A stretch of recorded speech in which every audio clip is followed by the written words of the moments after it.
Hello everyone, welcome back to the gold technical analysis session with Mukmik again. So, the gold did not go anywhere for 2 days already, so it was still being in the sideway position, which is in kind of like a corrective mode for the gold. So, it still haven't decided if it is going to go up or is it going to go down.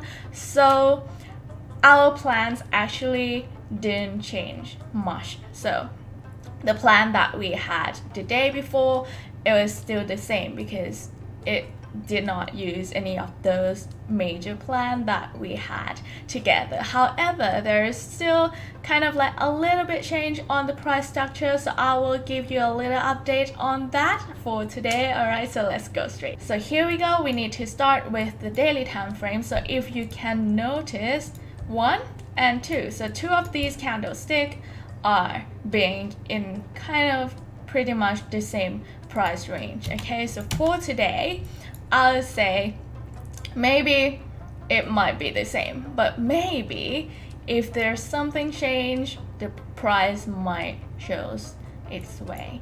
Alright, so in the daily time frame, we are having our demand zone here. It is pretty large demand zone, so we can't just go for a buy on the upper border, otherwise our stop loss is going to be very far away. Okay, so that's done for the demand zone. Do we have a supply zone? Yes, we do. We have a supply zone here in the daily time frame itself. Okay, and we do have our QM sell zone as well at around this point, so we are using our Fibonacci retracement at 61.8 to 78.6. Alright, so the QM border is quite large as well because this is a very large time frame. It is going to be from between 1920 if you want a rough number, okay, and 1938. So that's exactly the same plan that we had. Okay, so let's drop down to the 4 hours time frame. So in the 4 hours time frame, we actually have this supply zone. Okay, so is this supply zone is significant?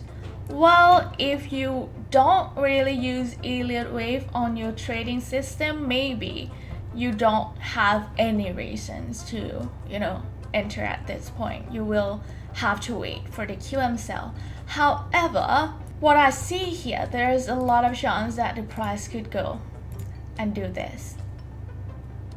Okay, or it could be a multi-wave.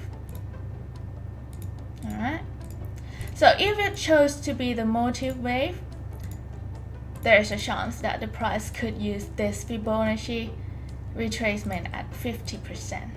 Okay, so that's going to be around this lower border of the demand of the supply zone. Sorry about that. So if you have the trade set up for the Elliott wave, you might be considering enter sell at 1910. However, you need to know what's the correction that you are looking for and what's the confirming pattern that you are looking for. Okay, so it could be that the price do something like this.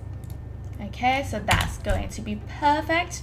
If we have those 3 swings, I will definitely send you the signals for selling here. But if not, if the price structure is not that beautiful and we don't have a clear corrective mode going on, I would say that the QM sell would be a much safer plan.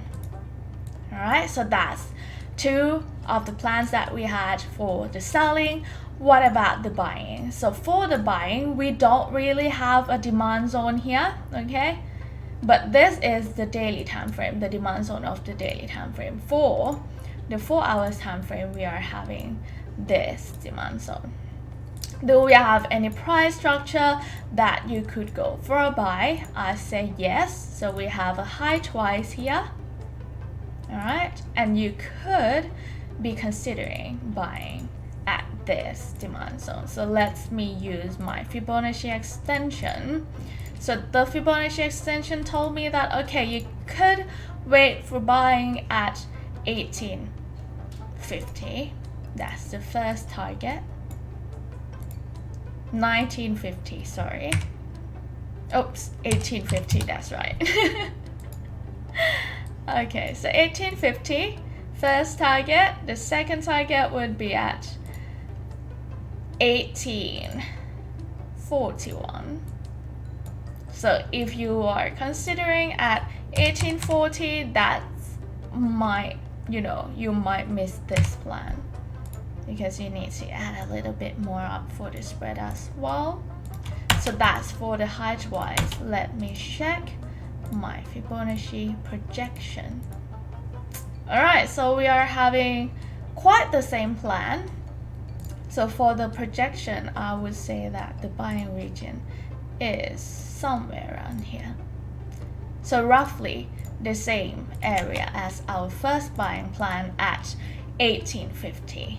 Alright, so that's the plans for today. You've got quite a lot of plans here, and I explained all of the reasons that we have all of this plan for you guys. So I hope it's easy to understand and you learn something new from this video, because I use quite a lot of Fibonacci in this video. I used the Fibonacci retracement, I used the Fibonacci extension, and also the Fibonacci projection. So 3 of those that I use them and show you how to use them. Alright, so I hope you learned that from this video, and if you liked it, please give it a thumbs up and share it with your friends, and also please click the subscribe button for us. Thank you very much. Oops.